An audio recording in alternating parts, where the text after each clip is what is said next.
يوم يقوم الروح والملائكة صفا.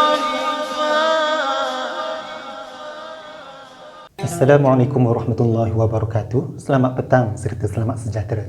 Al-Quran merupakan kitab suci bagi umat Islam. Ia merupakan wahyu daripada Allah kepada Nabi-Nya Muhammad sallallahu alaihi wasallam melalui perantaraan malaikat Jibril.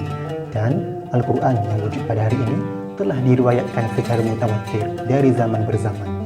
Al-Quran diturunkan kepada Nabi secara beransur-ansur, iaitu selama 23 tahun. Lafaz Al-Quran dari segi bahasa membawa maksud bacaan atau himpunan huruf dan kalimah. Manakala dari segi istilah pula, Al-Quran membawa maksud kalam Allah yang bermukjizat kepada Nabi-Nya Muhammad melalui perantaraan malaikat Jibril dalam bahasa Arab. Diriwayatkan secara mutawatir, membacanya dikira sebagai ibadah bermula dari surah Al-Fatihah dan berakhir dengan surah An-Nas. Saudara-saudari, Al-Quran juga mempunyai beberapa nama yang lain seperti Al-Furqan, Al-Kitab, Az-Zikr dan At-Tanzil. Sesungguhnya, penurunan Al-Quran mempunyai 3 peringkat dan boleh diasingkan kepada kategori-kategori yang tertentu. Assalamualaikum warahmatullahi wabarakatuh. Hari ini saya akan bercakap mengenai peringkat penurunan Al-Quran. Para ulama menyatakan penurunan Al-Quran berlaku dalam 2 bentuk, iaitu secara sekaligus dan secara berperingkat. Walau bagaimanapun, mereka berselisih pendapat tentang berapa kali berlakunya penurunan Al-Quran secara sekaligus. Terdapat 3 pandangan mengenai hal ini. Peringkat penurunan Al-Quran yang pertama adalah dari Allah SWT ke Lauh Al-Mahfuz. Penurunan ini berlaku sekaligus dengan tujuan untuk membuktikan ketinggian dan kekuasaan Allah SWT. Para malaikat menyaksikan bahawa segala perkara yang ditentukan oleh Allah SWT di Lauh Mahfuz ini benar-benar berlaku. Pendapat ini disandarkan kepada ayat 21 dan 22 surah Al-Buruj yang bermaksud, sebenarnya apa yang engkau sampaikan kepada mereka bukanlah syair atau sihir. Bahkan ialah Al-Quran yang tertinggi kemuliaannya, lagi yang terpelihara dengan sebaik-baiknya pada Lauh Mahfuz. Bagi peringkat penurunan Al-Quran yang kedua ialah dari Lauh Al-Mahfuz ke Baitul Izzah di langit dunia. Penurunan kali kedua secara sekaligus dari Lauh Al-Mahfuz ke Baitul Izzah di langit dunia dipercayai berlaku berpandukan kepada 3 ayat Al-Quran sebagaimana yang diriwayatkan oleh Ibnu Abbas. Allah berfirman dalam surah Al-Baqarah ayat 185, surah Ad-Dukhan ayat 3 dan surah Al-Qadar ayat 1. Firman Allah SWT dalam surah Ad-Dukhan ayat 3 bermaksud, sesungguhnya kami telah menurunkan Al-Quran itu pada malam yang berkat. Kami berbuat demikian kerana sesungguhnya kami sentiasa memberi peringatan dan amaran, jangan hamba-hamba kami ditimpa azab.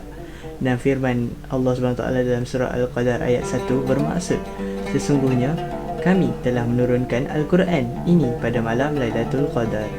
Bismillahirrahmanirrahim. Peringkat ketiga penurunan Al-Quran adalah daripada Baitul Izzah secara beransur-ansur kepada Nabi Muhammad melalui perantaraan malaikat Jibril selama 23 tahun. Ada juga yang berpendapat bahawa turunnya adalah selama 22 tahun, 2 bulan dan 2 hari. Daripada tempoh itu, selama 13 tahun turunnya Al-Quran adalah di Mekah dan 10 tahun di Madinah. Ayat-ayat dan surah-surah yang turun sebelum peristiwa hijrah dikenali sebagai Makkiyah, manakala yang turun selepas peristiwa hijrah dikenali sebagai Madaniyah. Pembahagian ini dilakukan oleh para ulama yang mengkaji penurunan Al-Quran itu sendiri. Kepentingannya adalah untuk mengenal pasti persoalan ayat-ayat nasikh dan mansukh yang perlu diketahui dalam proses istinbat hukum daripada Al-Quran. Rasulullah SAW bersabda bahawa Al-Quran diturunkan sekaligus oleh Allah ke langit dunia pada malam Al-Qadar. Kemudian ia diturunkan secara berperingkat dalam masa 20 tahun. Hadis riwayat Ibnu Abbas.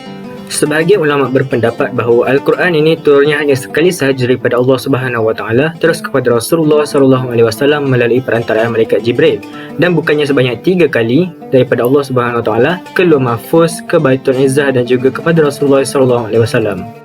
Wahyu pertama yang turun ialah surah Al-Alaq ayat 1 hingga 5 yang membawa maksud, bacalah ayat ini wahai Muhammad, dengan nama Tuhanmu yang menciptakan yakni sekalian makhluk, ia menciptakan manusia dari sebuku darah beku.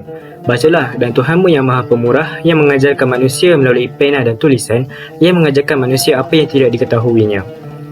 Peristiwa turunnya ayat ini terjadi ketika Rasulullah SAW sedang bertahanus, iaitu menyendiri di Gua Hira. Terdapat dua pendapat mengenai tarikh turunnya wahyu pertama ini, iaitu pada 17 Ramadan dan juga 24 Ramadan. Wahyu terakhir pula ialah surah Al-Baqarah ayat 278 hingga ayat 281 yang banyak menceritakan tentang riba. Assalamualaikum warahmatullahi wabarakatuh. Saya akan menyatakan 3 kategori penurunan Al-Quran. Yang pertama adalah penurunan berdasarkan peristiwa yang berlaku. Contohnya Fathul Makkah. Yang kedua, soalan yang ditanyakan kepada Nabi dan Nabi tidak tahu akan jawapannya. Contohnya, soal akhirat, roh dan anak bulan. Kategori ketiga penurunan Al-Quran adalah tiada sebab khusus.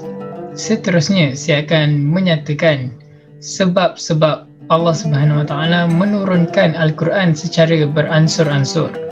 Sebab pertama adalah agar ia mudah difahami dan dilaksanakan. Sebab kedua adalah orang akan enggan melaksanakan suruhan dan larangan yang diberikan sekiranya suruhan dan larangan tersebut diturunkan sekaligus dalam kadar yang banyak. Sebab yang ketiga, turunnya ayat-ayat yang sesuai dengan peristiwa-peristiwa yang berlaku adalah lebih berpengaruh dan berkesan di hati. Sebab terakhir adalah supaya ia mudah dihafal. Kesimpulannya, Al-Quran merupakan panduan kepada umat Islam.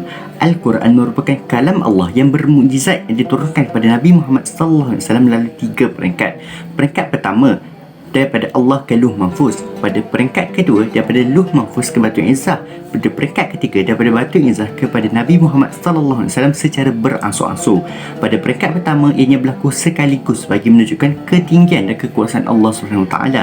Pada peringkat kedua ianya berlaku pada malam Lailatul Qadar. Pada peringkat ketiga ianya berlaku melalui malaikat Jibril dan berlaku selama 23 tahun.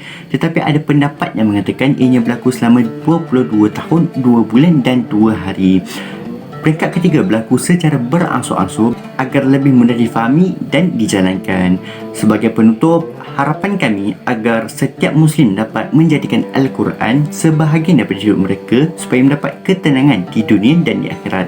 Lebih lagi, Al-Quran akan menjadi syafaat buat kita di akhirat kelak.